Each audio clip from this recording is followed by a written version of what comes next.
model builders in the place to be. We are back, another weekly episode of Scale Riders Podcast. This is episode number 59.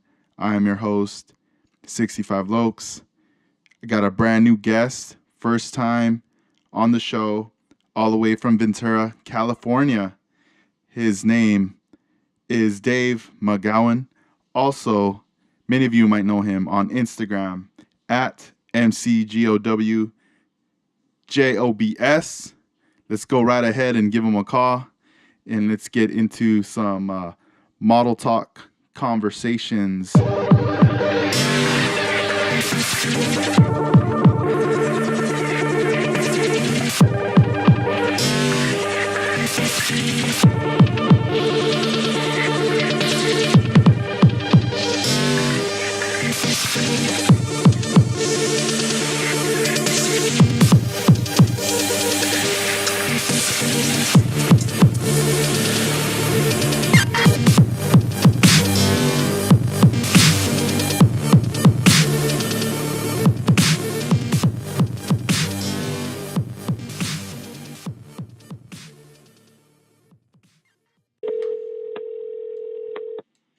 Hey, Edgar. Hey, Dave, what's up? How you doing? I'm doing all right. Nice, man. Nice. Just chilling as well. Unwinding. Yeah. I'm just sitting here with a do and a couple models and, I don't know, chilling. Yeah, nice, man. It's been a while since I last saw you at the Grand National Roadster Show. Well, not that long, but Yeah, a week. Something like that. Pretty much, right? Man, it was crazy. Like after the awards, it's just like I just remember packing up. Everybody's packing up their models, and then I turn around, like everyone's like gone. I'm like, oh yeah, it's like a quick thing, huh? Yeah, I was like, I packed up and then I hung out for a little while, and everybody was just kind of like disappearing because I was waiting because I went there with my brother and he had a couple models over there, so I was waiting for him to show up so he could grab his stuff. Yeah. And so yeah, he just got back into building after a lot of years. Now that his kids are kind of old enough to build with him, Yeah, so it's like a fun activity for them to get together and do.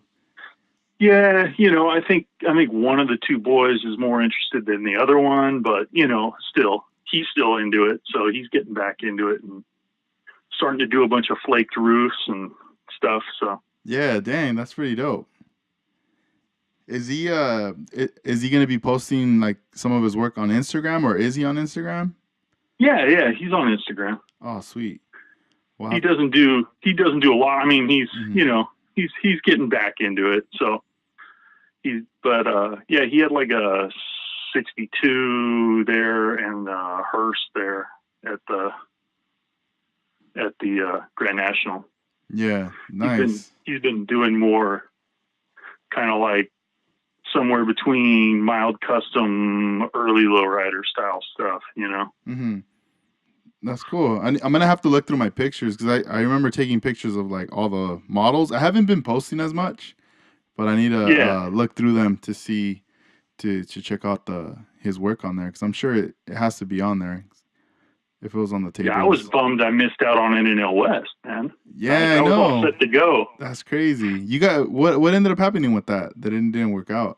So I was going to go up with my buddy Sam, who's he did Freeman cars. Did resin bodies for a lot of years. I think Iceman's got a bunch of his stuff in his backlog, Mm-hmm. Nice. But anyway. He got really sick and he was going to be my road dog. We were going to roll up there together because Sam now he owns a hot rod and custom shop in Santa Barbara doing full size stuff, so he doesn't have a lot of time for the models, but he still likes them. In fact, if you go into his shop, he's got big old banners across that are like old 60s AMT box art and stuff that are up on the sides of his shop. Yeah. So, the love's still there. He just doesn't have time to do plastic and resin stuff much anymore. Wow. But yeah, we were supposed to go up and then he got really sick. And I was thinking about rolling up all the way up and then all the way back by myself. And I was like, dude, that's a mission when it's just you, you know? Oh yeah, it is definitely that drive. You know, Have you ever, when you go up there, have you ever gone through the 5, or do you always take the 101 since we're more on this side? yeah. Usually I normally just take the 101. Mm-hmm. And I make that trip a couple times a year because I do custom bicycles too. You know, like stretch cruisers and stuff. Yeah, So there's a big show up in San Jose Oh, nice. in July, and I made that trip like a couple of years ago. I went up and we finished pinstriping my show bike at like 1 a.m. By 4:30 in the morning, I was on the road to San Jose for, you know, the show on Sunday.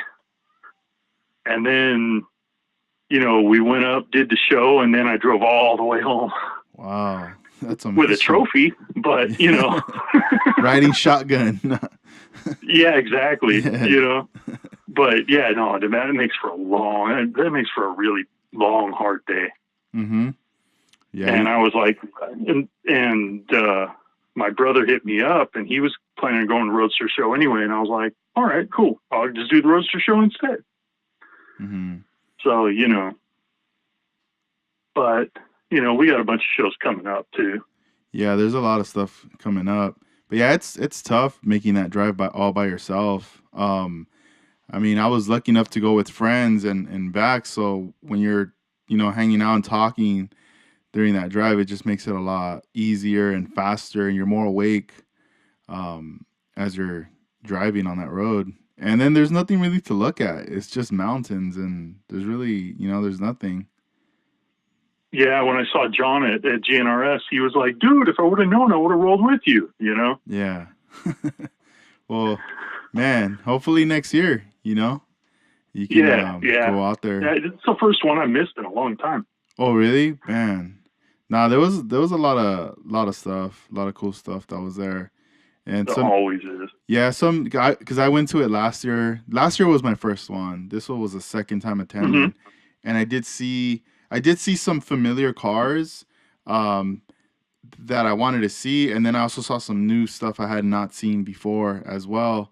So it was cool. It's like you get the best of both worlds, checking stuff out. Because sometimes you end up coming across something you missed out on or didn't notice the first time around.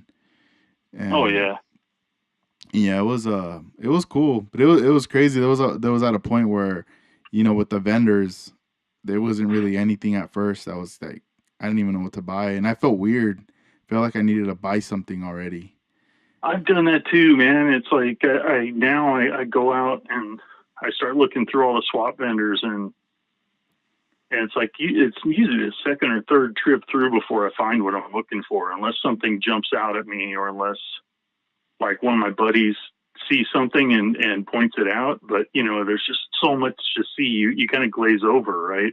Yeah. And then, you know, at the same time, you see people walking around with bags full of stuff, and they're just walking with boxes, and you're like, yeah. you get that feeling like, man, they're getting all the good stuff already.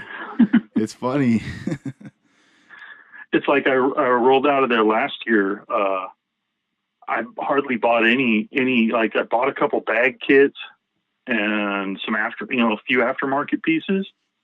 But like my big score was I bought a bunch of like robot models, like for like that are probably 20 years out of production, you know, Japanese robot models. Mm-hmm. And it was like, but I got them for like $5 a pop because the dude just had them there, you know, at a model car show. So nobody's buying robots. Mm-hmm, yeah. So that was like my big score last year, you know, because I build a little bit of everything.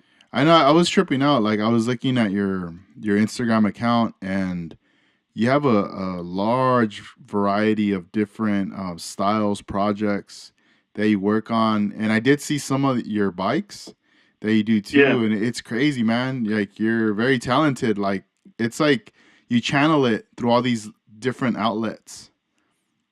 Yeah, I'm like one of those people. If I don't like create something, you know, during the week, mm-hmm. I start feeling it. Like my brain just doesn't feel right, you know. Yeah.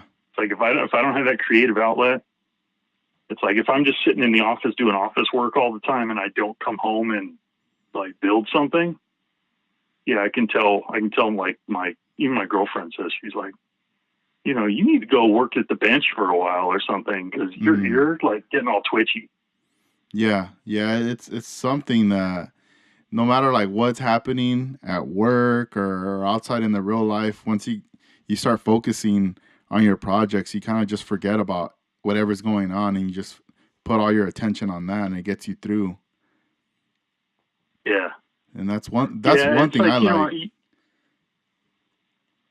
yeah.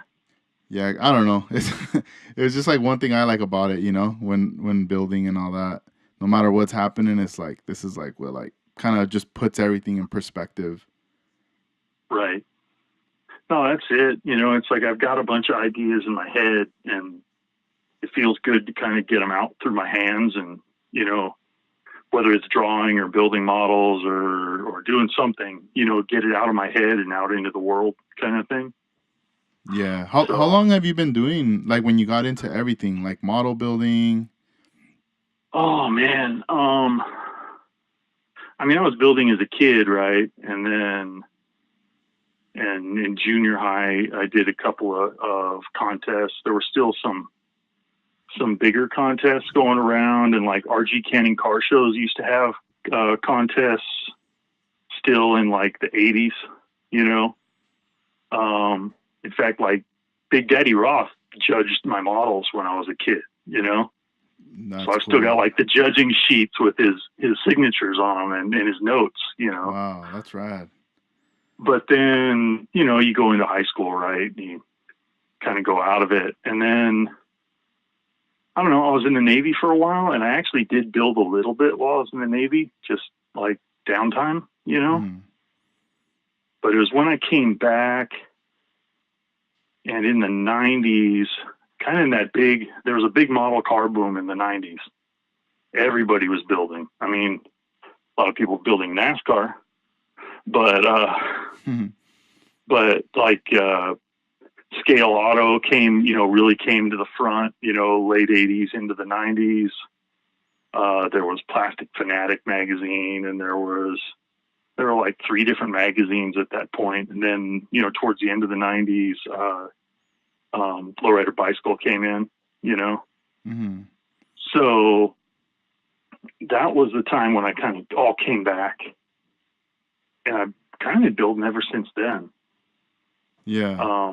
You know, one thing and another. When I came back in, I met a dude named John Watson. He's not with us anymore, but he was really kind of like the inspiration. Like we'd sit at his house, you know, by his desk, side by side, smoking cigarettes and drinking coffee, and just like he built everything. You know, he built armor, he built planes, he built cars, he built model trains, you know, and professionally, he was a miniature sculptor. He made these little tiny figures in wax that they would then cast in silver and paint and sell as collectibles, you know, like for Disney and stuff. Yeah. So sitting, and I learned a lot of stuff from him. That's kind of like where I learned not to be afraid of scratch building, you know. Mm-hmm. He used to say, you know, he's like, try it, cut it up. He's like, the worst thing you do, you just spent 49 cents worth of plastic, you know. Mm-hmm. Yeah. You know, if you mess it up, you wad it up and you start over, you know. True. You know, plastic sheet and rod is cheap, you know. Yeah. So I kind of learned not to be scared to try stuff. And I don't know, whatever interested me, that's what I built. Mm. That's And cool. So he gave you that push, like that. He opened up your eyes more to just yeah, go for it and create like that vision, like whatever you wanna, you wanna kind of create, no matter what happens. Just keep doing it, trying it. exactly. You know, and like even if he wasn't necessarily into whatever style I was building, he still, you know, he was still into the fact that I was building, you know. Mm-hmm. Yeah. And then the other guy that used to hang out over there, Juan Solorzano, he was an airbrush artist around in Oxnard area for a long time, and he was doing airbrush murals on Hot Wheels. Dang, real small. Yeah, super super tiny. He used to do he did T-shirts and he did murals and for everything, pickup trucks and everything. But he used to have like a sideline business, and he like was selling these $200 custom paint Hot Wheels with airbrush murals on them, Mm-hmm. And so I had a 55 when the Revell first came out with that 55 Chevy convertible kit. I did one up as a lowrider, and I had him shoot a Jimi Hendrix mural on the trunk, and then I cleared it and I put it away, and then I didn't build it for like 4 or 5 years. It just sat there, Mm-hmm. because I was in that I don't know, if you go to like an all subjects contest, there's a lot of them. Their assumption is that the builder did every 100% of the work. You know what I mean? Okay. And so I felt like I couldn't enter it. You know what I mean? Yeah, It's yeah. like I didn't shoot the mural. I can't enter it in those kind of contests. Yeah. I could take it, and then those were just starting up. At that point, really, that whole thing. So most everything at that time was contest. So it sat for a long time, and I finally built it, and I brought it out, and I'd bring it along, but I wouldn't enter it. I'd just show it, things like that. More of a showcase. And then, yeah, exactly. That's I'd put it alongside with a few other ones, but, I'd make sure I always made sure I, gave him credit, Mm-hmm. when I did show it. Do you still have that till now? Yeah.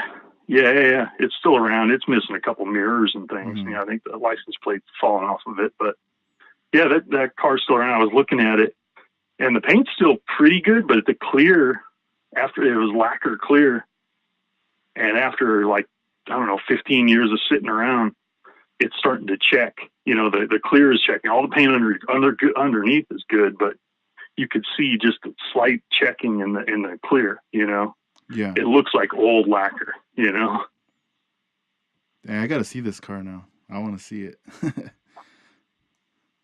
I think I put some pictures of it up, but Mm-hmm. a couple days ago. But I'll make sure there's some on my feed. Yeah, I'd like to share that with the listeners as well. Did you always live in Ventura? Like, did you grow up in Ventura County? Yeah. I was born in Port Hueneme. Oh, snap. Me too. So yeah, the hospital that used to be there. Yup, it's gone. Yeah, it's long gone. That's And, crazy.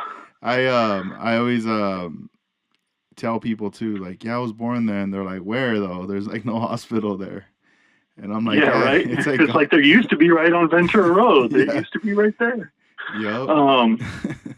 Yeah, I mean, my mom's house is still in West Side, so Oh, nice. you It's crazy. Like, when during the time when I was building, I would go to that hobby shop in Oxnard, the Blue Max Hobbies, because Yeah. that was the The one closest. that was like right by Uncle Herb's. I think so. It was on Oxnard Boulevard. Yeah, down at the end. Yeah, and that was to I grew up in Lindenwood area, so Okay, it was very close, just riding my bike or walking over there. And right.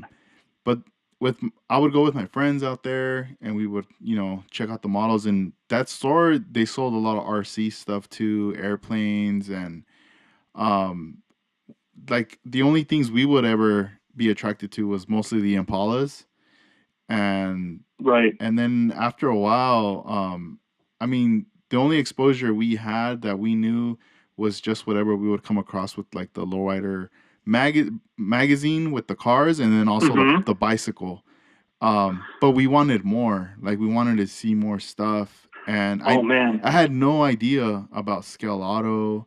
I had no idea about whatever other like magazine outlet or if there was even shows like model car contests. I was unaware of any of that.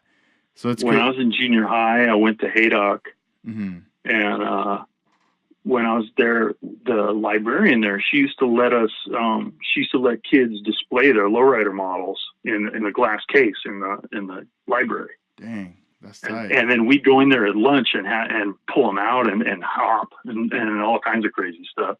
But Mm-hmm. that's where I learned, that's where I learned to like build. You know, when I built my first Lolo was, I think I built a 56 Ford and I made a purple lowrider Johan turbine car. Tight. Dang. And that thing was, back then that was before Pegasus or anything. You didn't Mm-hmm. have Dayton's or anything. You were looking for any spoke wheel you could find, right? To put on there, yeah. And nobody even had like, you either used little tiny tires from like like VW Scirocco or Rabbit kits, or you just used O-rings, for tires. Yeah, I You remember. didn't even have like anything close to a realistic tire That's back then. crazy. Yeah, I remember seeing in the magazines photos with cars, and they would have O-ring on the rim, Yep. and I was like, what? I was like, what is? At first, I was like, what is that? And we're all That's trying to, all we had, and that's what yeah. people got used to, Mm-hmm. Dang. You were just using, hairpins and slot car motors and twine, and making hoppers. Mm-hmm. Wow. And from that time, like the people that were model building, do you know if they're still out there, like still building, or like are you still in contact with some of your friends, or Oh, from when I was a from I kid. mean from like yeah, or like just at some point growing up, as a teenager or Um, later that were still building? I don't think most. I mean, I don't know of any of them that are still building. I don't know that many dudes from back then that are still around. Mm-hmm. My brother probably even knows more of those guys. I mean, I keep in touch with a few of them, but most of those guys now are either building real cars or, most of them. Yeah. Most of them are, have real rides of some sort. Almost all those dudes. I mean, we all had kind of a crazy bunch of cars. We got into Volkswagens a lot of lowered VWs. My brother had a '62 Bel Air wagon that was, slammed and skirted, but you know, That's and tight. then like we were when we were at GNRS, there was that one crazy '65 wagon that was there. Mm-hmm. Yeah. And my brother and I both looked at it, and the first thing we said, we looked at it and was like, man, every time I see a '65 lowrider wagon, our buddy Jerry, when we were like in early high school, Mm-hmm. there was a guy who's like a couple years older than us that lived on the other side of the park, and he used to take us out, and he had this bright Corvette yellow '65 wagon that was just juiced in the rear, and he get about a 2.5 foot hop on the rear. He had no hydros in the front, Yeah. just in the rear. Oh But he could dang. hop the rear of that thing just way up. And I remember going out in that thing all the time. Yeah. It brings back memories then when you see that when you saw that Yeah, car. rolling in because it was all tinted out so dark. Mm-hmm. Rolling in the drive-in was still there. So we just duck under the blankets in the back. Yep. And like try not to get up against the pumps if they were hot. Are you talking about that drive-in, the one that was by 5 Points? Yeah, Yeah, yeah, yeah, yeah, yeah, yeah. I remember that one. yeah. Dang. And rolling in there, and he'd be like just him and his girlfriend in the front, pay for two, and we'd have like Yep. 6 more people jammed in the back of his wagon. That's tight. That's crazy. Yeah, we well I mean where I grew up it was like only a few friends that build model cars and we didn't know anybody, in other neighborhoods or anything.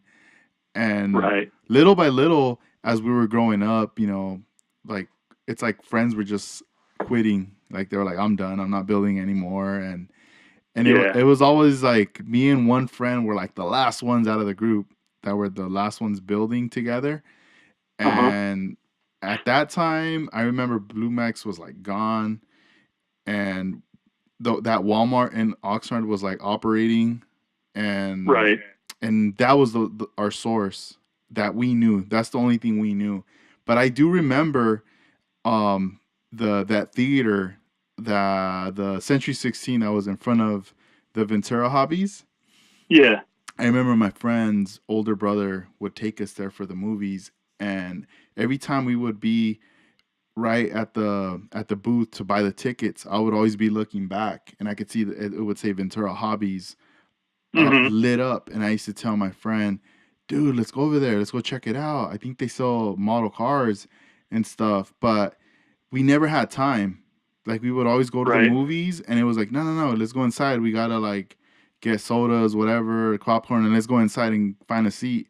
So I never, like, we never went, never had the chance to even go in there to even see, like what was available or what, you know. And Right. I remember, we went to Walmart, we picked up whatever was there, but I remember buying like a '67 Impala, the AMT kit, and I remember telling myself, you know what? Like I'm gonna try really hard to like this is gonna be the best model I can build. Yeah. And I didn't know anything about primer or anything. I was still just shooting enamel just straight from the can onto the model, letting it dry.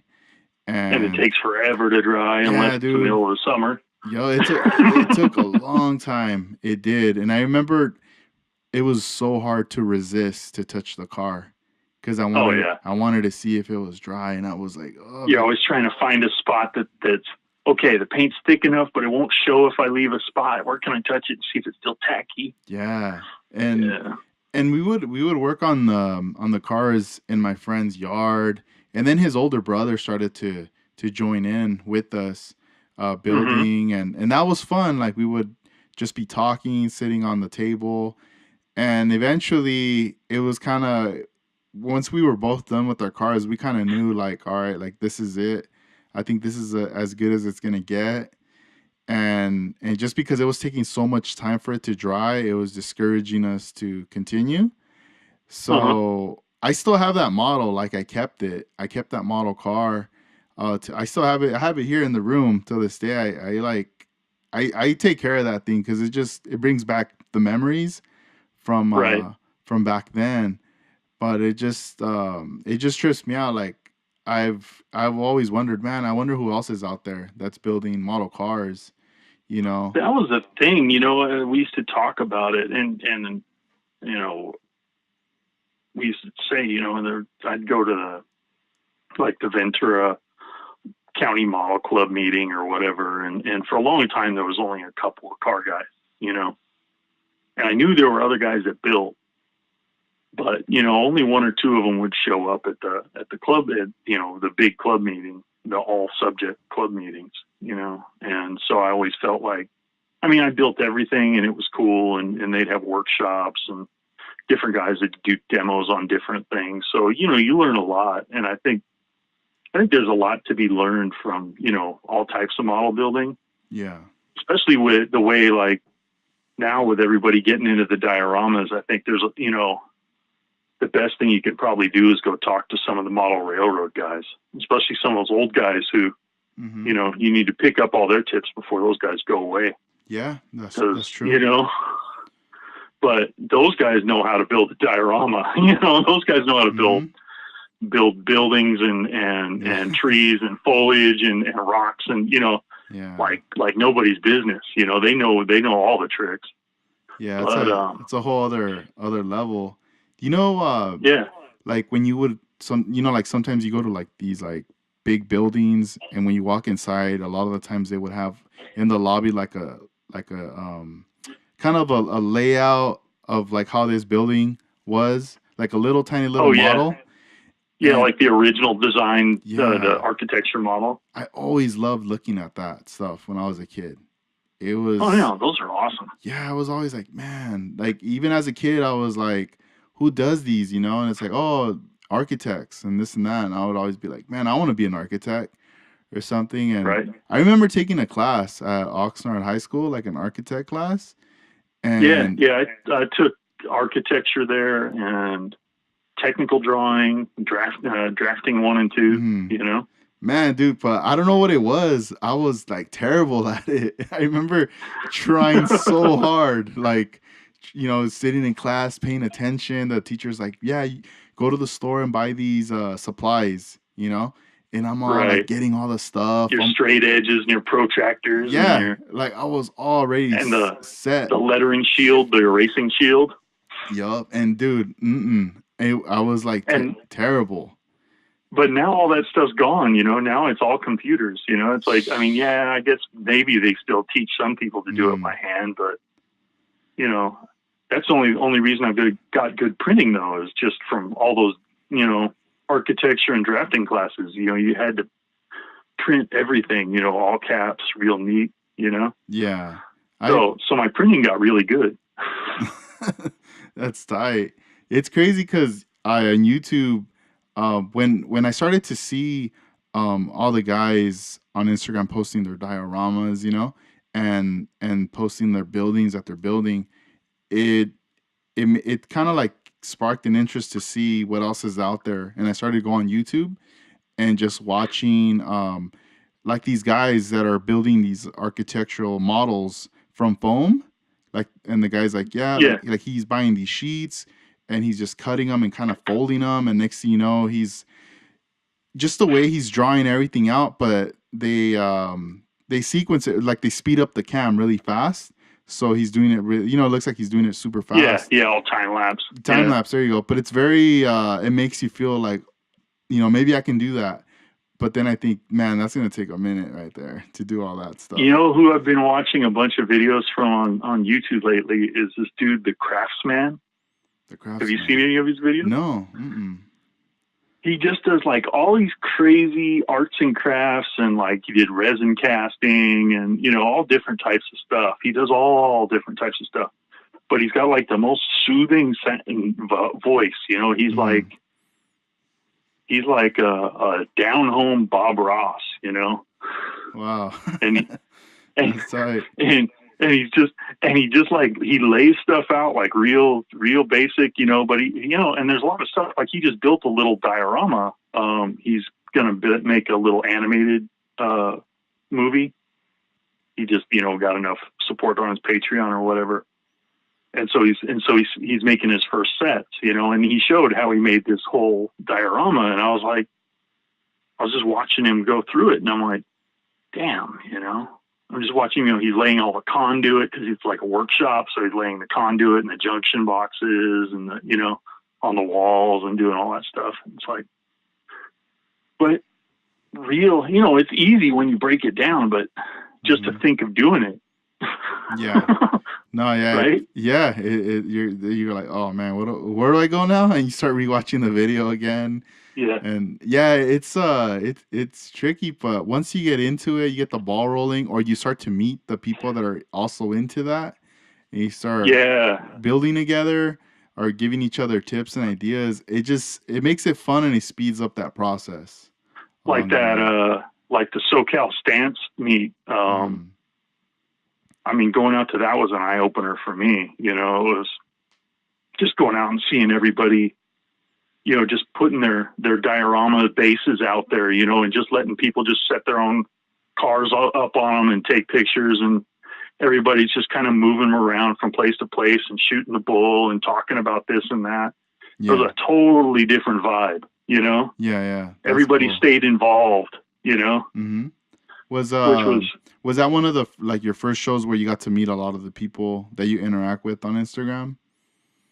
I don't know. I mean, I've known some of the, like, I know a lot of the older guys, because I've been going around and either putting on contests or going to contests for a lot of years, right? Mm-hmm. But yeah, a lot of the younger guys, and definitely, and those guys, some of them I'd met before, Terra Chaos, and they come up to Model Fest, so I knew them, but yeah, there's a lot of people I hadn't met before that I got to meet down there. Mm-hmm. But I just like the vibe, I thought it was kind of cool, and I wonder if there's going to be a point where we get to like a model contest that's not just a model contest, but it's also like a photo contest. You know what I mean? Yeah. where if everybody's posting and tagging live or almost live on Instagram, then could we be judging the photos that are being taken at the contest at the same time? Yeah, yeah. It's just a whole different kind of vibe, right? Oh yeah. Yeah, it Because, is. building for photos is different than building for contests. Yeah. Oh So, yeah. Cuz it's I remember before I jumped back into the model building, there was a time where I was collecting lots and lots of like action figures from uh-huh, different genres, from Marvel figures, GI Joe figures, vintage stuff, and right. I was kind of, well, I was part of that scene on Instagram as well years back, where Hmm. there was a lot of guys that I would interact with, trade with, and it got to the point where at first people were just kind of showing their stash of their collection of figures, and then later you started to get these young photographer guys who started making scenes with the figures like they're fighting, and Yeah. then they started editing the pictures, adding like smoke and fire and Yeah. all these different effects onto the photos. And now it started to become like a kind of like a genre, like whoa, like Yeah. now. And people are doing custom figures and, Yeah. and And then repaints and, yup, and then they start swapping like the torsos, the heads, the all these parts and whatnot. But the pictures, that was like a thing. and yeah.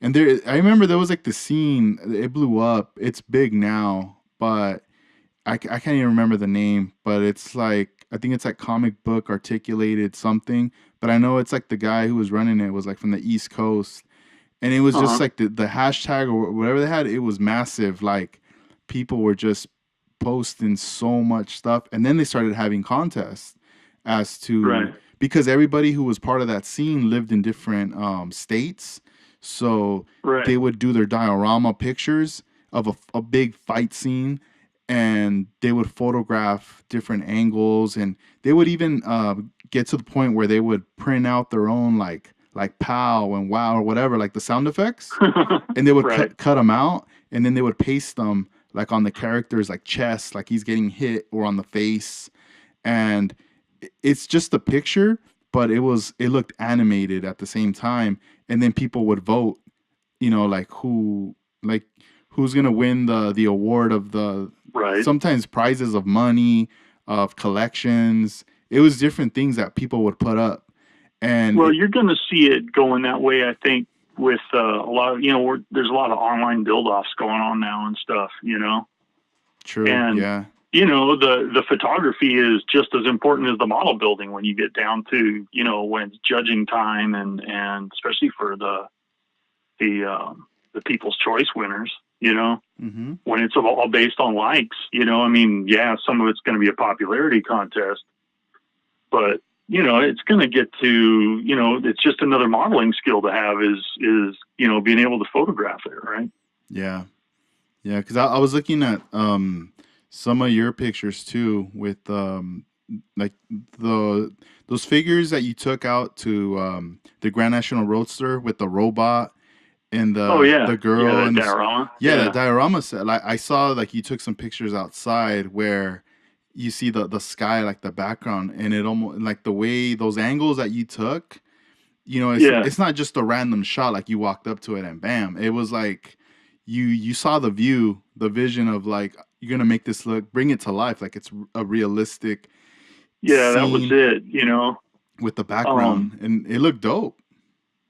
I knew the roof of my old Toyota Celica is all the paint's all oxidized and faded out. So it used to be a nice charcoal gray, but now it just kind of looks like old asphalt anyway.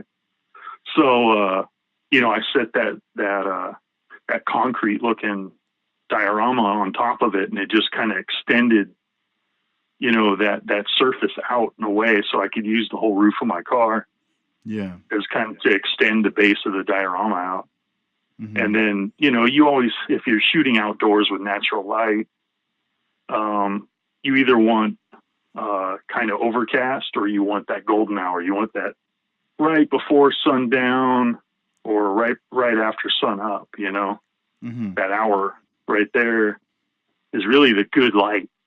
So I happened to notice I had some time, so I was like, I'm going to take it outside and take some pictures, see what I can get. And I got lucky, I think. I mean, I spun it this way and spun it that way, and took a bunch of photos, and then tried to take the best ones, right? Yeah. Yeah, I had a friend who he used to go out to Ventura out in the rocks. Right when the sun's getting to go down, and he would take like Star Wars figures, and he would set them up on the rocks, or he would just set them like they're just sitting there, like chilling, looking at the sun go down. And he had all these different angles. It looked really cool. He just painting this picture, this illusion of like a story of maybe letting your imagination go wild when you see these pictures. Yeah, exactly.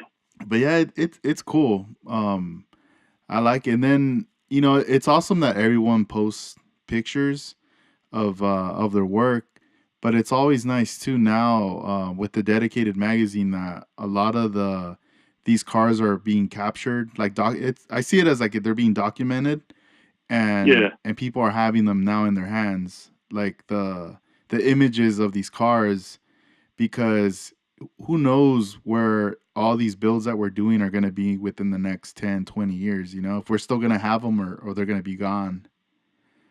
Yeah, and it's nice to see them treated more artfully, like, some of the higher end car magazines do the real cars, Yeah. For a long time, I think our model magazines, they document the model itself, but they don't capture, I don't know, so much of the feeling. You know what I mean? Mm-hmm.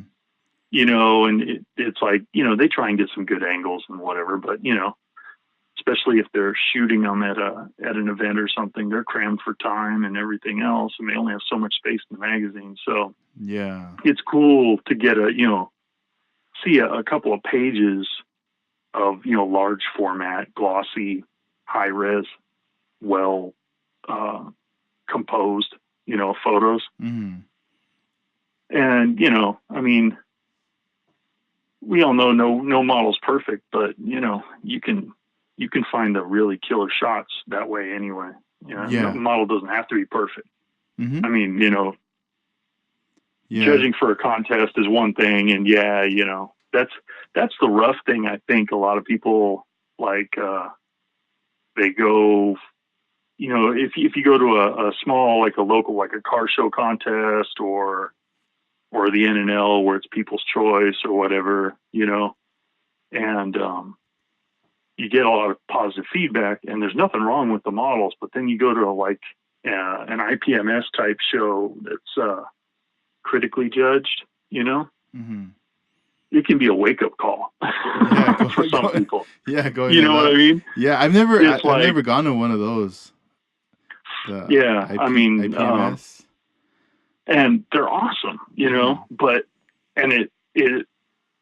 they're critically judged, which means it's not so much you're getting judged on all the cool stuff you did. You're just going to get judged on every mistake you made. Yeah. You know what I mean? Cool. Right on. You know what I mean? You could build a box stock car, and if you build it perfect, you could beat a car with all kinds of mods.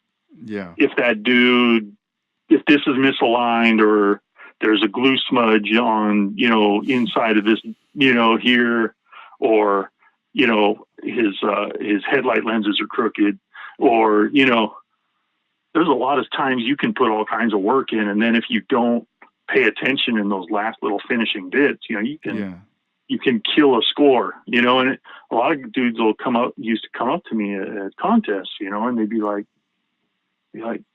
dude, I just, I got People's Choice up at so-and-so, what's up? And I'm like, well, that's People's Choice, but hold on. And then I'm like, here's what the judges do. And I break out a freaking flashlight and a magnifying glass, and I'll shine it across the paint, Yeah. And it's like, okay, so we're going across your paint, and you did all of these killer patterns, and this is bitching. But as I come across the chunk lid right there, there's a fisheye, you know? Yeah. And the judges see the fisheye. They don't care about all those cool patterns. As soon as they see that fisheye, that's what kills your score right there. Yeah. You know? Mm-hmm. Dang. Yeah, because I wanted to, that's one thing I wanted to ask you about is like, you know, because obviously we do have a show coming up that you will be judging. And I've been like last 3 years. This is going to be my 4th year as head judge there. Nice. And that shows, you know, I was talking to Vern about that. This is the 31st time we've done that show. That's crazy. You know that you're bringing that up. Before I forget, the Lowrider magazine, Volume 1. I was reading an article in there, and Vern is mentioned in that magazine in the first issue of the Lowrider bicycle. I saw that. You know what? I saw that he has that in the folder. We were going. I stopped by his shop today, and we were going through all the paperwork for the show. You know, making sure we had enough forms, making sure everything was all done up, making sure we pulled all the forms from last year out. You know. Yeah. And he flipped over, and that article is photocopied and shoved inside the inside cover of one of the folders. Yeah, that's crazy. Yeah, I remember like just being like, all right, I'm gonna read the article from the magazine. Let me start issue 1, and I'm flipping through the pages, and it's just talking about him, like Ventura Hobbies, like that. I was like, wait, what? Like they came out, you know, Lowrider Bicycle magazine. Photographer came out, took photos of the models. That was back when it was at Westlake Village. Dang, that's crazy, and that was like a long time ago. Yeah, I was at the Westlake Hyatt. Man, like back in 92, 93, something like that. Yeah, wow. You see, I wish I would have known at that time, because probably around that time is when with my friends we were like building our model cars, but I had no idea. That's awesome, man. So it's coming up, Model Fest 2018. It's gonna be 2019, yeah. Oh yeah, sorry, 2019. It's gonna be February 24th, and it's gonna be taking place at the Commemorative Air Force Museum. And if you guys are planning on going, I'm gonna give you guys an address right now. I'll post the flyer as well, but the address is 455 Aviation Drive in Camarillo. Last year was the first time I attended, and I went with the guys, my friends out there. Yeah, and we went early because of the swap meet. You know, I had heard that the swap meet's like notorious. Like there's good stuff there. Yeah, there's a lot of deals because it's not. I mean, there's some dudes that are dealers that are selling at the swap meet, but there's a lot of guys who are just bringing out the stuff out of their stash at that swap meet. So, and this year is going to be huge. End of last year, one of our guys from that lived in Oxnard, that was a car model builder for like ever, you know, died, and we went through his collection for his family, and we're clearing out that whole collection at the swap meet there. And this is a dude that's been collecting since the 60s. Okay. Dang. Yeah. And a lot of, I went through, all I did when we went through, we had like Rudy and Chip and all those dudes were there. And we spent like 3 full days just cataloging kits. I cataloged over 600 just Revell kits. Wow. And that's just Revell. That's not MPC. That's not A&T. That's not Monogram. But I mean, those are unbuilt Revell kits, or maybe just started. But we're trying to, you know, like I guess they've got an offer on the table from, you know, like a broker, you know, wanting to buy the whole thing, but they feel like A, they'd like to get, you know, some money for the family. Yeah. B, Larry would have liked, you know, people to actually, you know, local guys to get the kits or whatever. So a lot of those kits are going for like $5-10, you know? Yeah. and it's kits that haven't been made in 20, 30 years. Wow. So I'd say like this year we got 5 tables For that. just for his collection. Wow. It's going to be crazy. Yeah. I mean, it And starts. he had promos. I mean, he was really into like GM full size stuff. Mm-hmm. So it's Oldses and Buicks and Pontiacs and Caddies, and dude, it's crazy. Wow. Yeah. I remember like last year, just being like, like being like, whoa, what the heck? I should have came with more money. You know, I Yeah, was no. not prepared, and now with what you're saying, it's like, oh man, I'm kind of scared of going now. Like, dang, 5 Well, tables. That's crazy. yeah, there's going to be plenty of stuff, and he had a Yeah. bunch of resin too. He had lots of resin that he hadn't Mm-hmm. built yet. So, I mean, he was building, but nobody can build as much as he collected. Yeah. So, yeah, I mean, his main thing was like full sizes and trucks. I think if there were 2 things he was really into, Mm-hmm. So there's a bunch of like really, really cool stuff. I mean, we came up on some pretty rare stuff, so I'm hoping we can clear a lot of it out to people at the show, and then whatever's left when it's over, I think is going to the broker, Yeah. and it'll show up at swap meet somewhere else probably, or on eBay. But Mm-hmm. Yeah. I think the deals are going to be there. So you guys are gonna be busy, like helping with that at first, and then doing the judging after. Well, the other guys will be helping out. I'm not going to probably have time to do much Yeah. with helping out, but I mean, I put in as much time as I could to help out. But when it comes to me, I'm busy from the time before we open until the time it closes. I'm pretty much running the whole day at that show. Mm-hmm. I mean, Yeah, because I took it over for Vern. I mean, it's Vern's show, but Mm-hmm. I took over head judge duties like 4 years ago when Chuck stepped down. Wow. So when you got the opportunity and now the position to do this, is it something that's really difficult to do, or like how do you feel when About it's judging? when it's time to judge? Yeah, like that day, what's running through your mind? The first thing for me is like about an hour and a half before we shut down entries, is me going around all the tables and just trying to make sure that I have judging sheets made up for every class with all the models in that class, Mm-hmm. And then I have a couple guys who are kind of following behind me and helping, like as last minute entries come in, filling in the holes and stuff. And if we miss something when we do start judging, it's easy to fill them in then. But that's like the big push, about an hour or so before we close down entries. And then around noon, I get the judges together. We have a meeting. We try and be as fair. Like we're probably a little overly cautious about judging at that show. I think trying to make sure everything's fair. Yeah. Like we judge on basically 4 different things. Workmanship is one category, paint and finish is another.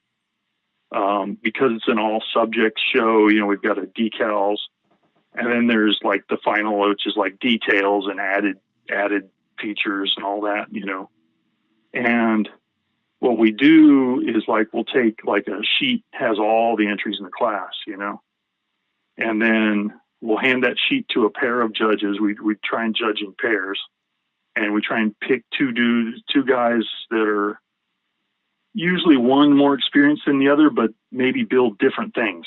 You know what I mean? Like one guy's a tank guy, one guy's a car guy or whatever. Mm. And they'll go through and they'll just judge one thing on that sheet. They'll judge everything in that class on, say, paint. They'll just judge the paint in that class. And they'll judge every model on paint. And then they'll bring the sheet back. And then 2 different judges will go and judge decals. You know what I mean? Mm. You know, they'll just trade off. And that way, by the time we're done, we've had 8 sets of eyes look at that same model. You know what I mean? All the models in that class have been looked at by 8 different people. You know, you have a chance, you know, there's no chance for favoritism, I think, that way. You know what I mean? That makes sense like that, because it's not, you know like, what I mean? it's not just up to one person. Right, exactly. You got a lot of eyes right there. Yeah, and if somebody sees something that they don't agree with on the other scores, then they bring it to me, you know? Mm-hmm. If they say, hey, you know, I was looking, we were judging this, and I looked over at these scores right here, and I don't see why they scored this one so low, you know? Then I'll usually go over with them. We'll look it over. I'll try and remember who judged that, you know, find out what they saw that we didn't see. You know what I mean? Yeah. And sometimes that's what it is. Sometimes it's like, oh yeah, no, look at this decal right here. You know, you could see that it's all silvery around the edge on that one decal. So we knocked them down a point, you know? Mm-hmm. So, you know, so we try and be that fair. My job isn't like being head judge. I'm not doing most of the judging. I'm breaking ties and kind of just making sure that all the paperwork's taken care of, and that if there are any questions, I answer them. Yeah. But which is a lot different. Like this is a more, like I said, you know, and that's how a critically judged contest goes. Now, if you go like Dave Wyckoff and I used to put on a model contest at the Primer Nats for a lot of years, and but that was a different type of show, you know. What we would do there is it was a little more informal, so we just make up a bunch of awards, and like we changed up what the awards were, except for like best of show. Every year we'd have different things we'd give awards for, you know. Mm-hmm. Craziest custom, you know, craziest, you know, biggest engine, you know, Mm-hmm. whatever, you know, most detail, you know, crazy, you know, hot paint, you know.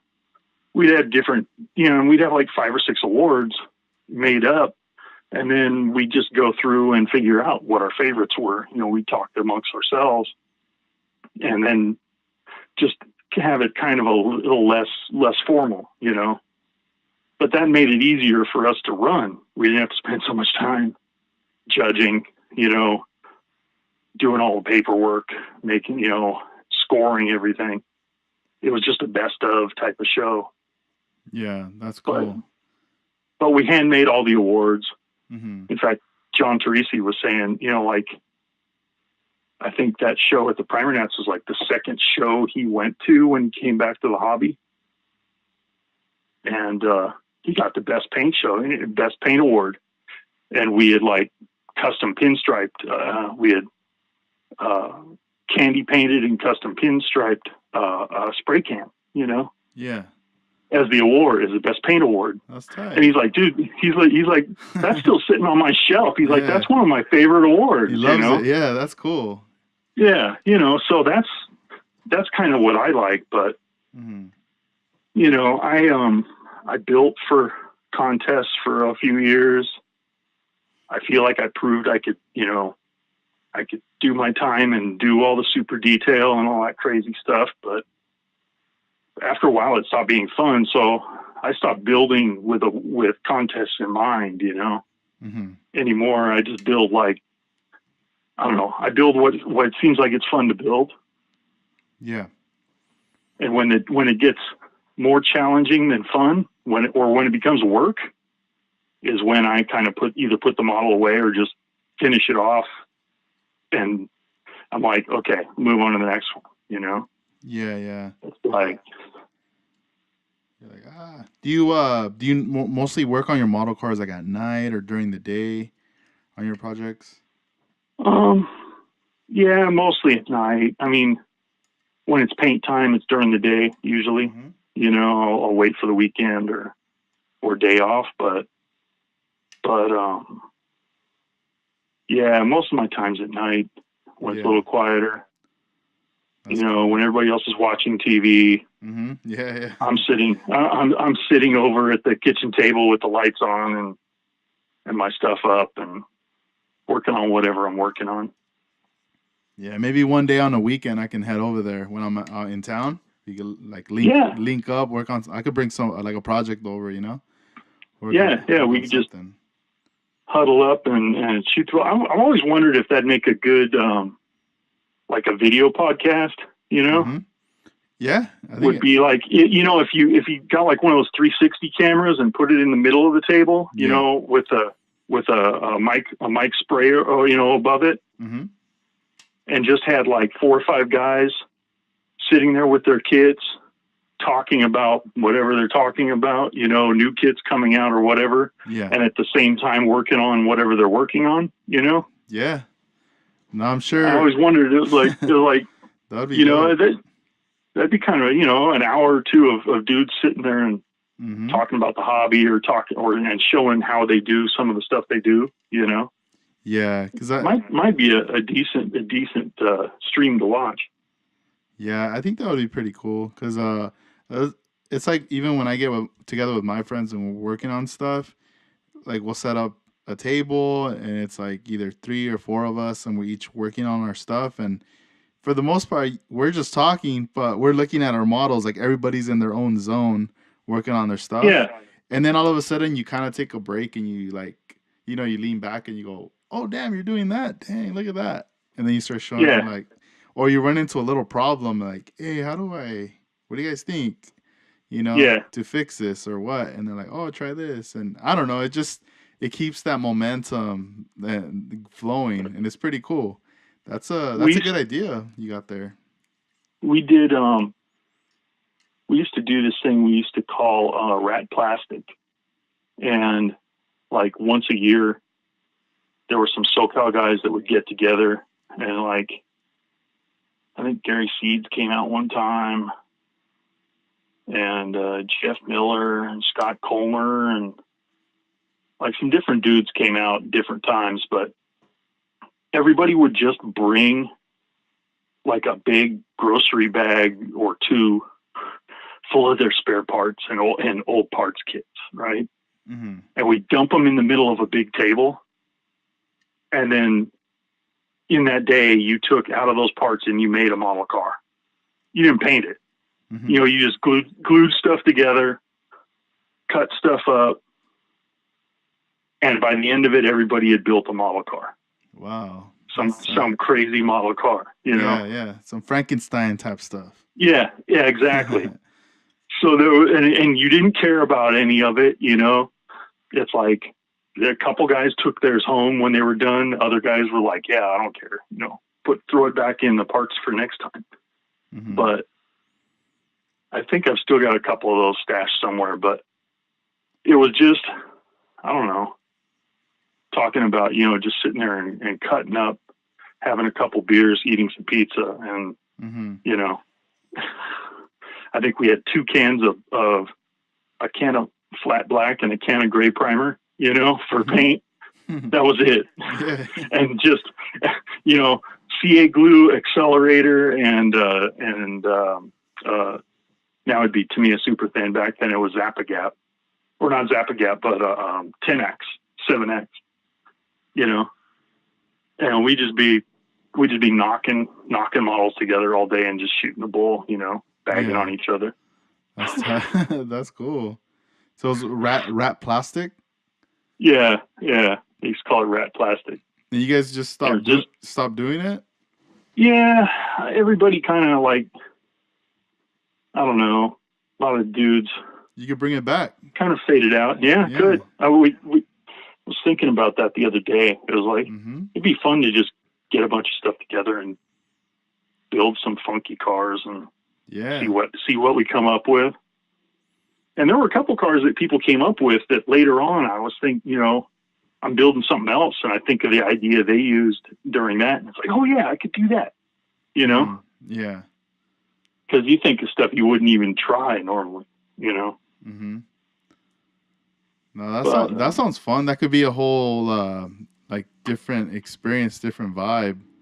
Like if Yeah, like so you organize this, like you have this, you invite some friends, start it small and then blow it up. Next thing you know, you got like lots of tables, everyone with their yeah, right. Walking from table to table, picking off parts. yeah, yeah, and then people are making stuff. It's that Yeah, sounds interesting. yeah, it was always fun. It was like one of those things. It was a bunch of dudes that used to go to all these SoCal contests that were back then. Lower Left Coast Show, Citrus Classic, or Cactus Classic, the one that was out in Victorville. There were like all these dudes you'd see just at these shows, normally. And then once a year, like we just started, like we'd put out an invitation and we'd go meet at somebody's house. We'd meet at Scott's in Pomona, or we'd meet up at Sam's up in Carpinteria, or, and anybody that had a garage or a rumpus room big enough to set up a couple big tables, Mm-hmm. and we just throw down and chill out for the day. Yeah. Put on some tunes and,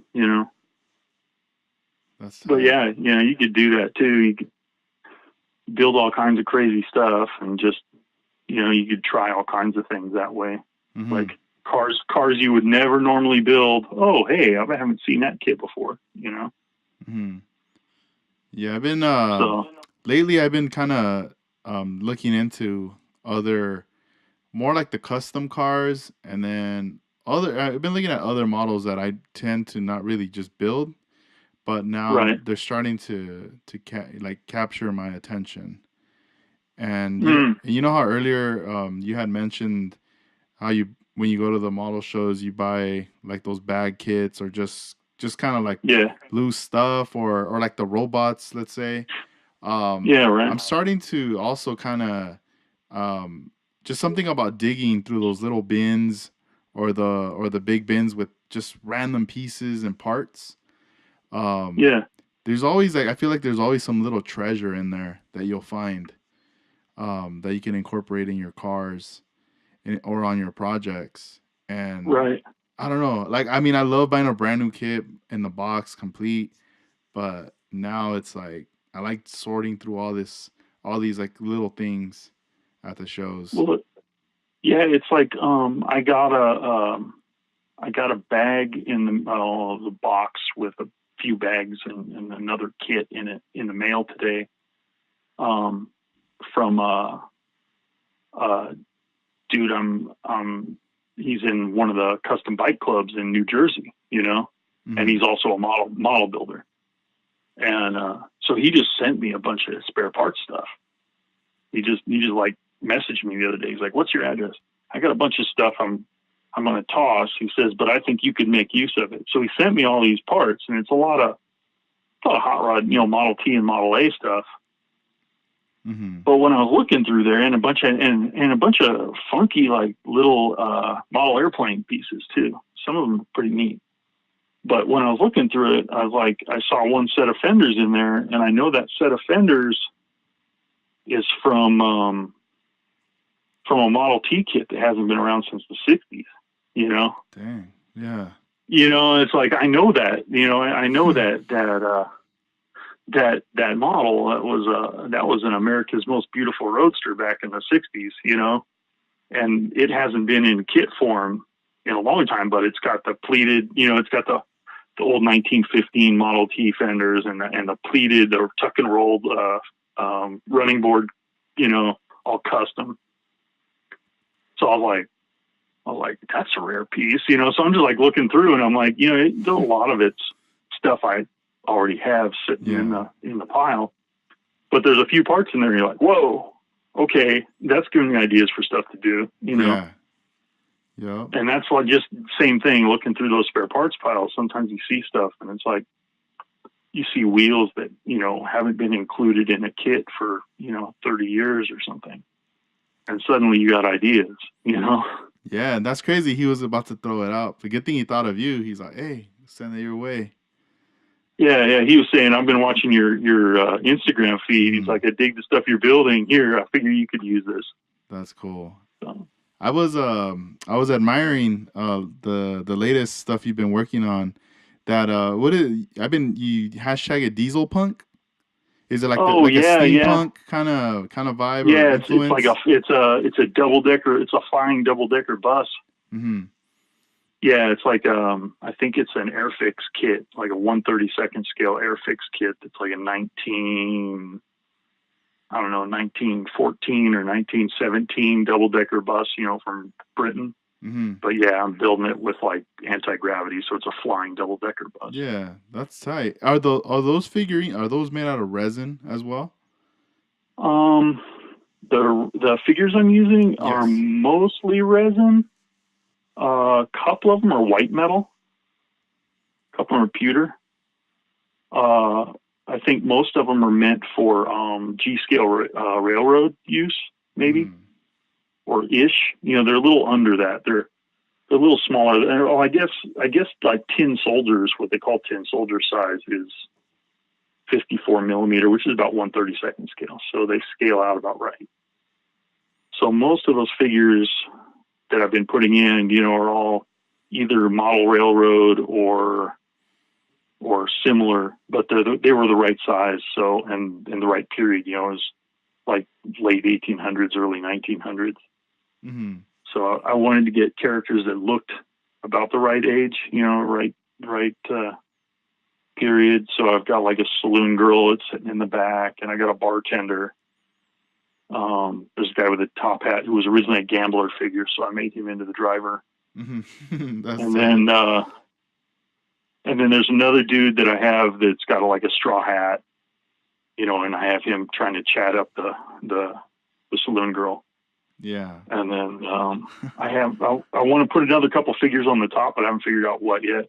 I've got a lot of ways to go with that. That's by the time I'm done, there's going to be a lot of work in that thing, but it's Yeah. been going on for about, I don't know, a while. I started it Yeah. Yeah. probably two Yeah. years ago or something. Oh, okay. Yeah, because it's just from seeing the pics. I mean, I was thinking, man, did you just start that? And I'm like, man, you're like Yeah. you're on it. It's coming together like really dope. I like it. Yeah. It's like, I get inspired and I find some new parts and I go a little ways. Like I got all kinds of little bits I've been collecting for it over the last year or so. Mm-hmm. Like little, those little Victrola record players with the big, megaphone thing over the top, Yeah. and I got a little 1/32 scale pot plant, and I got, I don't know, It's like it's it's like a all big. photo etched. Oh, is it? Yeah, That's crazy. It's like all these little things you've been finding. It's like puzzle pieces to it, yeah, and yeah. now It's it's like starting to come when together. yeah, because I'm making the whole lower level of the double decker bus like a saloon. Uh huh. So it's like a flying bar. So I don't know. We'll see what it ends up being when it's done. But I got some flickering like amber LEDs to put in there, so it looks like it's got oil lamps inside. Uh huh. So Dang. I want to light it from the inside. I should probably add some lighting on the outside of it, but Mm-hmm. I really kind of want to be able to flip back and forth and either highlight the interior or highlight the outside of it, back and forth, depending which way I flip the lighting switch. Yeah, on there. That's cool. And once you finish it, are you gonna start bringing that out to certain shows or like NNL? Yeah, probably NNL and some of like the like ValleyCon, Oh you yeah, know, ValleyCon. the all subject show. Mm-hmm. Yeah. I probably won't bring it to too many of the car shows, but it's one of those things. I mean, I guess it used to be a car, but Yeah. Took off. Now it's flying. yeah, I don't That's know. tight. I'm still I'm working on 33 or 34 caddy for Caddy Fest, a town car. Yeah. Nice. And I got to get back on that. Yeah, is it? That one's. Go ahead. I was gonna say, the Peterson should be having. That's the ValleyCon, right? The one they do at the Peterson Museum. Okay. All right. Well, it's not going to be at Peterson this year, though. Oh, it's not. I think they're doing it in Pasadena this year, because that's where it used to be. Mm-hmm. I went to the one last year's, and I was appreciating all the Gundam figures, all the robots that were set up there. But at that time, I didn't even know, I would see them, but I didn't even know they were even called like Gundams or anything until later. It's like I saw them, and then I was like looking more into it. And then one of my friends, Dennis Matthew. Oh yeah, happy birthday! Shout out to you. He started kind of just breaking it down and like showing me more about that stuff. So it sparked like the interest, and now I'm like, man, I can't wait for that ValleyCon. I want to check out the robots for that show. Yeah, there's a dude that shows up at ValleyCon. I met at ValleyCon. He comes out to Model Fest too. That does a bunch of Gundam. Like he's really into it. I think he's like, I think he works out on base at Fort Wayne somewhere. Mm-hmm. So, but he builds some crazy custom, with all the lighting kits and all the extras, Yeah. There was last year a vendor there at the Model Fest who was selling like Gundam figures, but he was also selling some really tiny miniature magnets. Mm-hmm. And I remember like buying a bunch of magnets from him because I was like, perfect. I could use these for the doors and other components for the models. But he had some very. I need to start doing that on my hoods. Tiny like magnets. And I'm hoping that he's gonna be there again because I want to get more magnets. Yeah, I definitely want to start doing that on because it's like spend so much time trying to fit a hood so that it'll actually lay shut clean, Yeah. And they seem to always like somebody bumps the table and they just move just a little bit, so now they're not in line anymore, know? Yep. It's like, man, if I just had a magnet on there, it'd be pulled tight, I wouldn't have to look at those ugly gaps. Like the one of my 67 Impalas, when I would close the hood, it's closed and it's like, oh cool, it's flush, and then like you said, like you bump the table, you move something, and then it scoots forward. Dude, C10 kits, the hood on those C10s, both the AMT 60 and the Revell 64, 65 C10 pickups. Mm-hmm. The way that big old hood sits down on top of the fenders and then butts up against the cowl, Mm-hmm. There's like, it just, dude, you get it all lined up and all the body lines are straight and you've got it all sitting there, and then you turn around to talk to somebody, you turn back and it's freaking cockeyed again, Yeah. That's funny. You're like, dang, what the hell? Oh man, it bugged me because I spent when I did that one C10 with the Suburban rear end on it. Mm. I spent a lot of time, lining up the body lines on the Suburban to the pickup cab, body lines. Because even though Revell made both of them, supposedly for, they use the same chassis and everything, the body's still different. The two body, they came out of different molds. And like getting everything to line up, I spent so much time on it. And then, so it's like, I'd rather display that thing with the hood shut just because all the lines look so nice and straight when it's right. But then the hood moves and it's like, oh yeah. Like, dang. Yeah, you gotta get some magnets. Yeah, dude. Yeah, I think that's the trick, man. A couple little rear. Yeah, if I could speak, that'd be cool. Rare earth magnets. Yeah, get some. Make all the difference, right?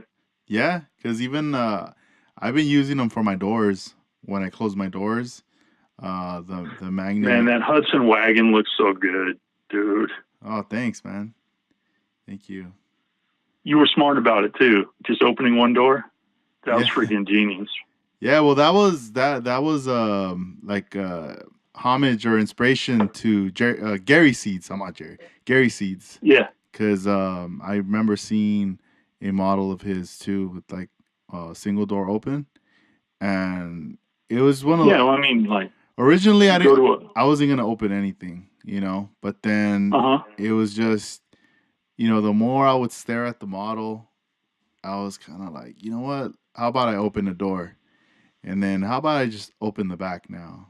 And then, from there, it's just, I already knew what I was getting myself into. I knew it was going to prolong like more Yeah, I work. know. Because originally you said you were going to make it a curbside, and then I saw you opening the back, and I was like, well, I Yeah. guess it's still a curbside if the back opens. Yeah. No, it's And then you just, opened the door, and I was like, all right. And then you had the hood open. You started building the inner fender wells and doing in the. I was like, oh, here he goes. He yeah. couldn't do it. And it was, it was getting closer to N&L. I kind of, I already had organized myself mentally, like, all right, this day I'm gonna do this day I'm gonna do that. If I stick to this schedule, I will have it done for N&L and painted and cleared and everything. But what was getting in the way was the weather. Yeah, That was like pushing things back. The weather, and it's not that I'm outside painting. Like I do have a little room where I can paint, but now the this weather, which seems to be pretty extreme now, um, it was now colder in that room. Now it was affecting the inside of the room. It was yeah, colder. yeah. You could just feel it in the air, like it was wet in the air. Right. And I was just like, no, I can't do that right now. And That's okay for some things, but hmm definitely with your if you're like once you start to shoot clear, forget it. yeah, and You know.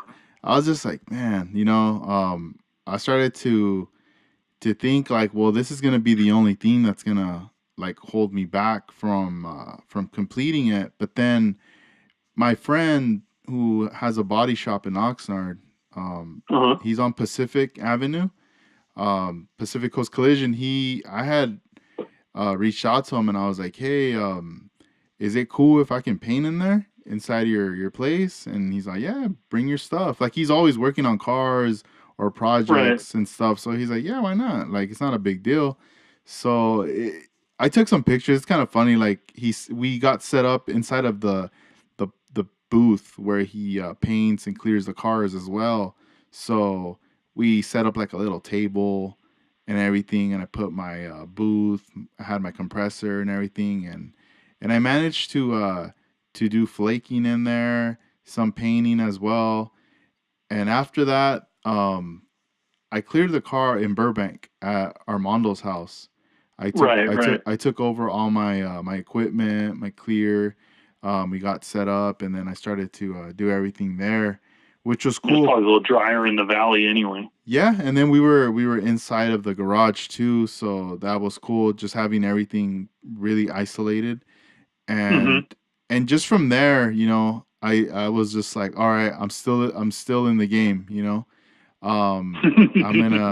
this is gonna happen. It's gonna happen, even if I don't come. I was gonna still go, even if I didn't complete the car.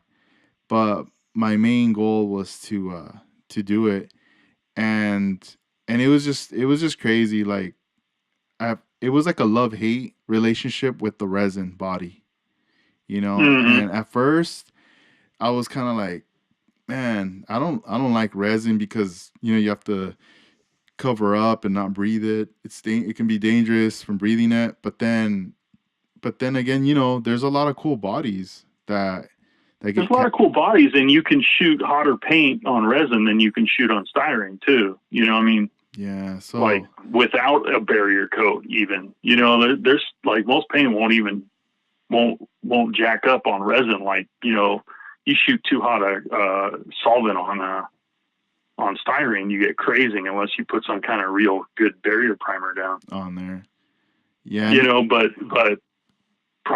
resin doesn't really care too much. You know. it accepts it. It's like come through. Yeah, Yeah, yeah. It's like, yeah, bring it. yeah, and even now, like I still have a lot of wagons, like resin bodies, Impalas and stuff, Uh huh. and even now, like a few days ago, I ordered a couple more resin bodies, and Oh, it's like, they're gonna start to pile up. I know I'm gonna get more down the road, but they're it's starting to grow on me, like, more. It's just, when I was cutting up the doors and everything, I had to be very careful. I was just worried I was gonna end up breaking the thing. It felt a little fragile sometimes, right. but then once I started adding styrene and reinforcing it, then it now it started to feel like a solid piece. Yeah, I'm trying to decide right now. I've got a project I haven't really gotten into heavily. I mean, I did some mock-ups, but I haven't started really getting into it. And it's a full resin, square body, a quad cab truck, and, it's like, how many of those doors do I want to open? Hmm. Yeah, I and think. and then and then I got a sleeper cab that fits behind that, and Yeah. the thing's gonna be huge by the time it's done. Hmm. Yeah, yeah. It's like I've when I did my '67 Impala, there's a lot of stuff I learned on that car. It was one of those Uh-huh. models that I added like almost every piece to that car. Like, it was just something that I wanted to prove to myself. Like, all right, I'm gonna slam this car. I'm gonna put everything in it. I'm gonna do a certain kind of paint job that I've never done before. That was like Right. like a test. And then the Cadillac was like the same thing. Like, all right, I need to step my game up even more now.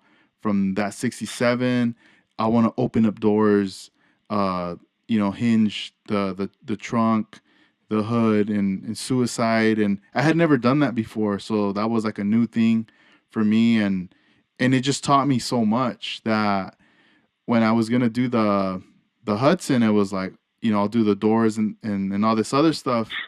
But now I'm at the point where I feel like, okay, I know how to do it. I've done it, but now I want to focus on something else. And I mostly want to focus on painting. I want to focus on my paint jobs. Yeah, well, I Um, mean, that's been kind of your focus for a while, right? I mean, yeah, yeah.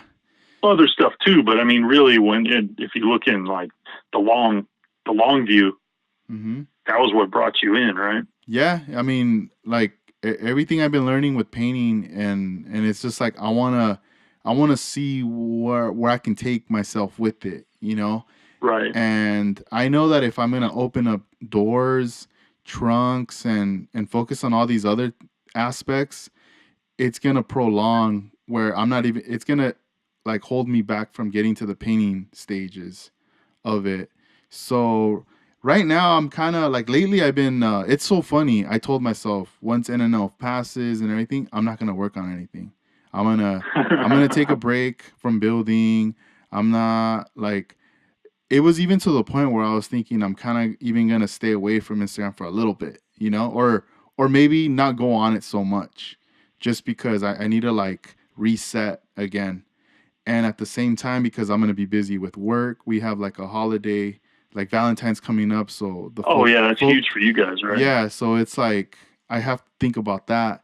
But then all of a sudden I start opening kits, and not one, but I'm opening like 3 or 4 kits, and I'm just kind of sorting through them, Oh yeah. I mean, looking at just them. yesterday I opened up a Civic, one of those Revell Civic Si coupes, Hmm.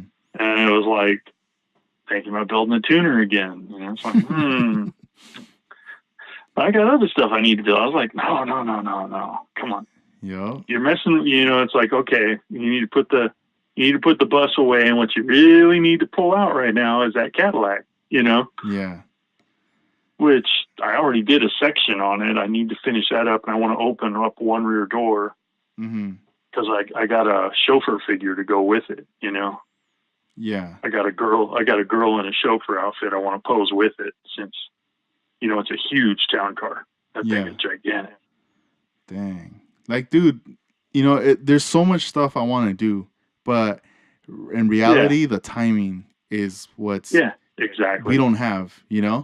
So it's like, it's crazy. Like, these cars I want to do, I wanna like, trim them, cut them, whatever, and then paint them. And then I was talking to my friend earlier, and I was telling him, what I've never done is like an Oldsmobile, or like a G body. like a hopper car, but I don't want to do a hopper. I just want to have it like it's all lifted, basically, Yeah, where right. like it's all Like it's ready to lifted, like it's ready and all locked up. locked up, and basically like I want to have all the everything underneath, not the belly, but just like the frame, the A arms, and the axle, everything like chrome plated.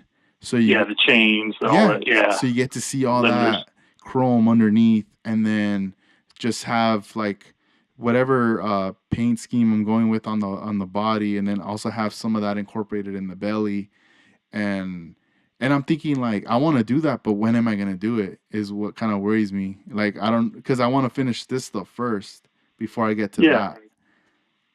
No, yeah, that's part of it. I mean, I guess you could start working on the chassis and stuff in between, but it's one of those things like I always have. They some guys call it the rule of three, but it always seems like I have three cars um, that are kind of out and being worked, or ready to work on, ready for me to pull out and do some work on while something else is drying, or you know what I mean? Mm-hmm. So it's like when I'm in paint on one, although I haven't been spending a lot of time on paint jobs since I went back into an apartment, it's like I Mm-hmm. don't have the room to really set up a full booth and everything. So I haven't been getting crazy. I've just been doing like single color stuff and stuff I can do quick, Yeah. and weathered stuff, because that seems to be, I don't know. I like grungy patina stuff too. So, I think that comes from getting back when I got back into the hobby, getting back in with somebody who was a model railroader. You just learn how to do all those patina things, and maybe it's kind of a trap I fall into when I got a crazy idea, I'll patina it because it just makes it look more real. Mm-hmm. Like, you do like ones that like that Pacer that I had at the show, that Pacer wagon. I actually built that for NNL West, for the wagon theme. Yeah. And, it's a freaking AMC Pacer with a twin big 2JZ in it, and a monster intercooler, and all that stuff, vet rear end. It's a totally bonkers idea, but you take that car and you add some rust and some weather to it, and suddenly, oh, it must be real because it rusted. Yeah. No. Yeah. Right? And there's an You art know what to I that mean? too, doing all that. You know Like, what I mean? yeah. No, and But that car but is you can dope, do dude. that. You can do that. You can do that sitting at the table. It's like I don't have to get up the spray booth. You know what I mean? Yeah. I can just sit there with brushes and do a lot of that. Mm-hmm. So, but I learned that like a long time ago. I did some crazy cars and the first time I rusted one, and it made it look all beat up, and tried to put like realistic wear on it, and suddenly, like it was like the stupidest car idea ever, right? But suddenly it was winning. People were going nuts over it. Mm-hmm.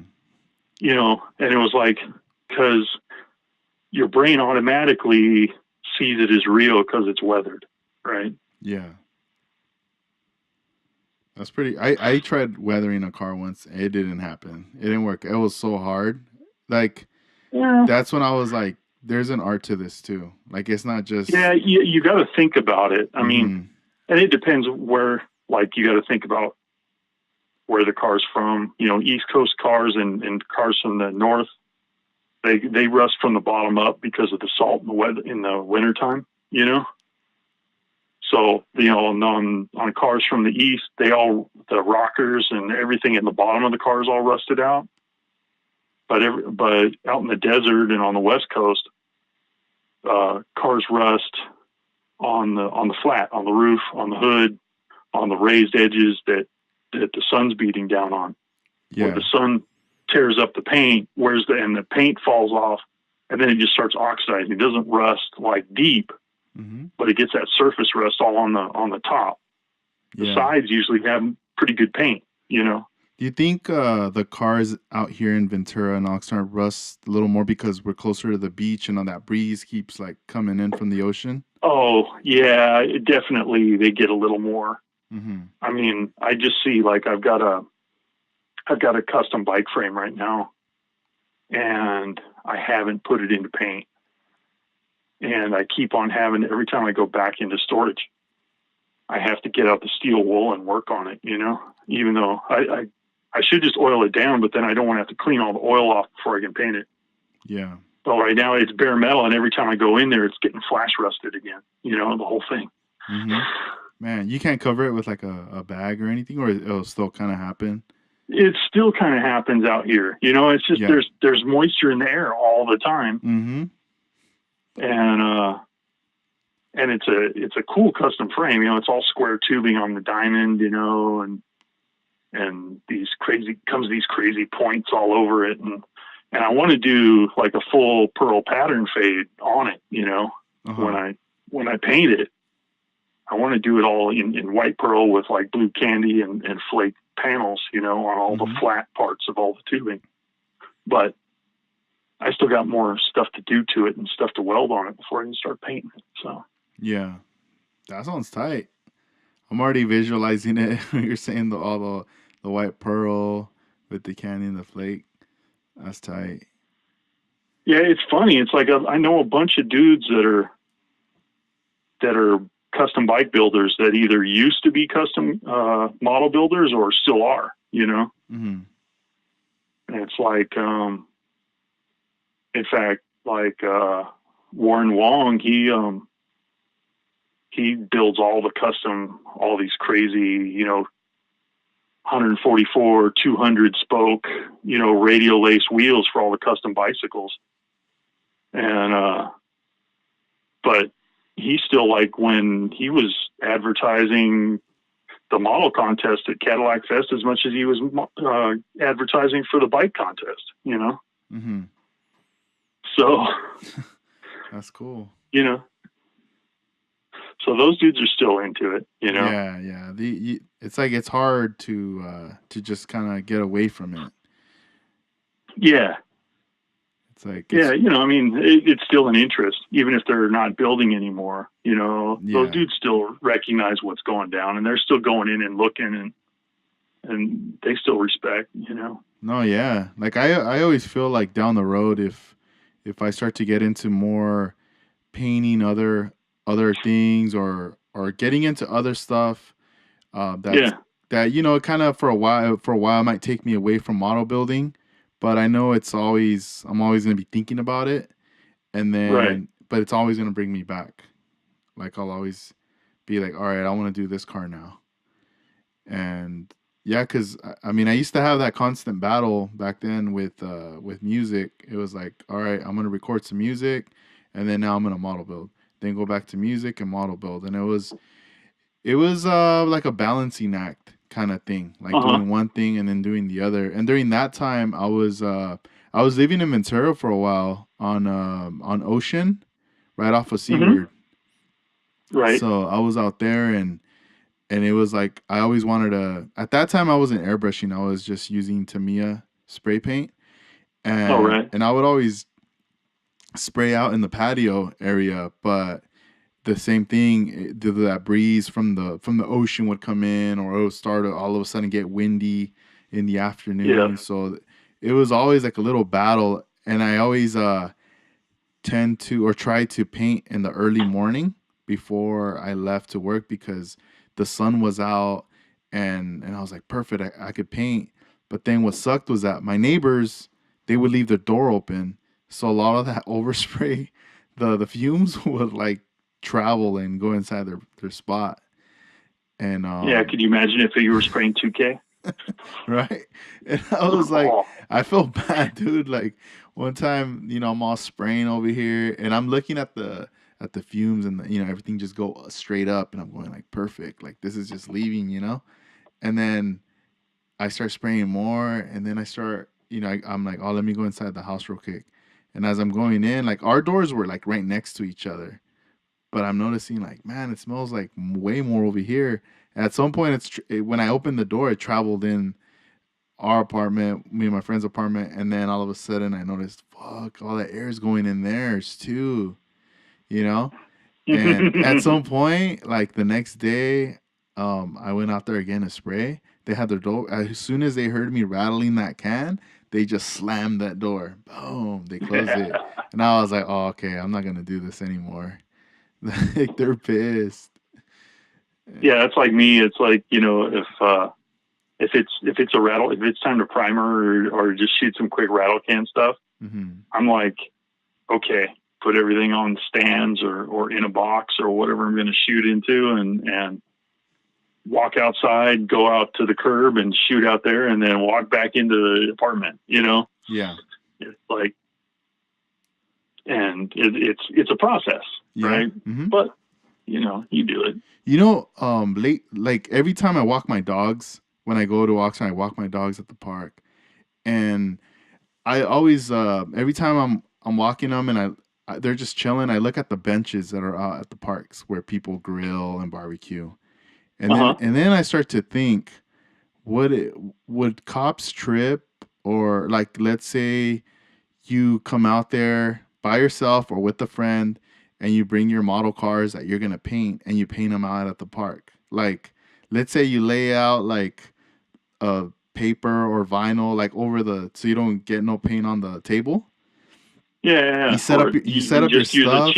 cheap tablecloth, Yeah, and then 99 cent store tablecloth. you bring some spray cans, and if not, what if you bring your compressor and maybe a little generator or something, a little portable. You just play, it's all running just so it fills up with air. Then you like turn it off, and you're just doing your thing, and you're out in the open. The sun's out. Like I wonder if that can work. I mean, not to be there all day, but just for like a moment, and then just like get the hell out of there. Yeah, Uh, I used to just have a tank. I had like like the size of a propane tank. yeah, There was a compressed air tank, and I used to just fill up off my big compressor with that, and then just for some silence. You know what I mean?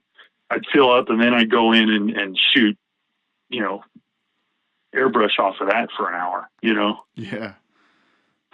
That's cool. and, It would let them. and it would, It would and no, last. and yeah, I mean, it was big enough. Mm. It was rated to like 300 or 400 PSI, and my compressor wouldn't go that high. So, hmm but it's like I'd pump it up to full and then I'd go in and I just, and I wouldn't have to listen to it.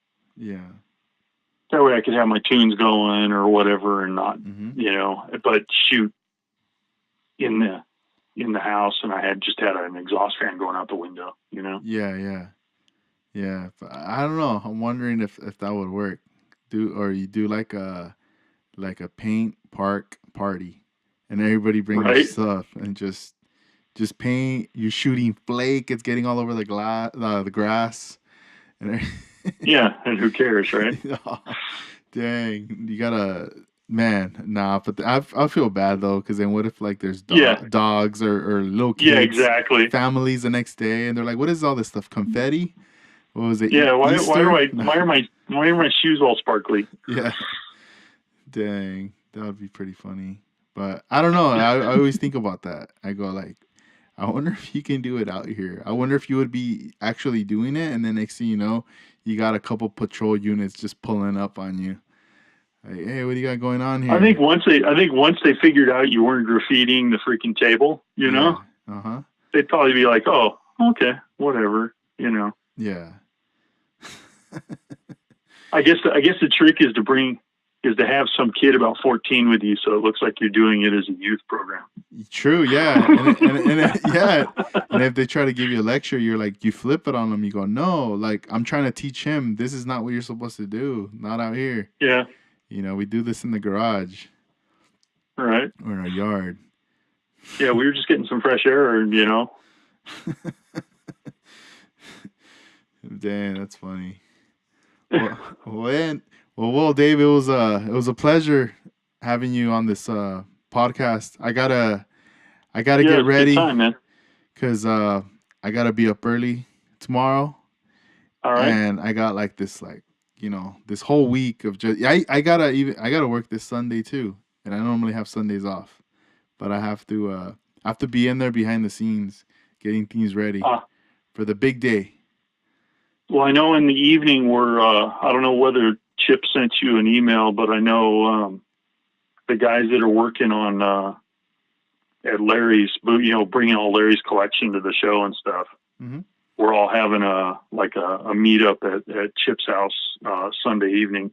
Mm-hmm. He's cooking and doing barbecue and stuff, and we're all gonna hang out and look at bring whatever we're working on. I guess it's gonna be the first meeting in a long time. We used to have a car builders group that used to meet in Oxnard once a month, and when Larry got sick, we kind of stopped doing it. So Chip wanted to start it back up. So I think this is going to be kind of the first meeting of the Ventura County guys.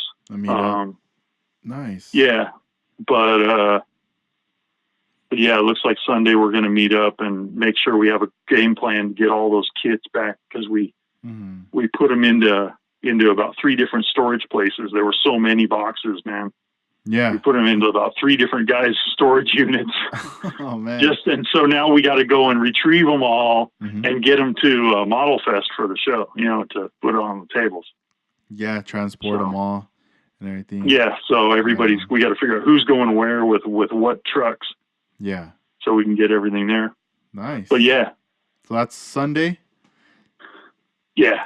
Nice. Well, I mean, I remember you telling me a while back, inviting me to some of these meets, and I'll let you know. We'll make it regular. Yeah, and when we do make it regular, we'll start posting and inviting everybody. Yeah, I would love to go. I mean, I would, meet people, especially, people that are out there locally, in Oxnard, Ventura.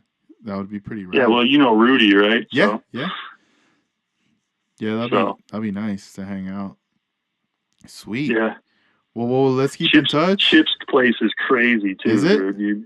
Dang. Oh man, it's like his garage is like a model car already, hot rod model car museum and customs. Yeah. And then I don't know if you're a Lakers fan. He's got a Lakers museum upstairs at his house. It's crazy. Mm-hmm. Oh, that's tight. It's freaking nuts. Anyway. Passionate. He was passionate about the stuff he loved. He is a fan. That's cool. He is a man who is he likes what he likes. Yeah. That's nice. Cool, man.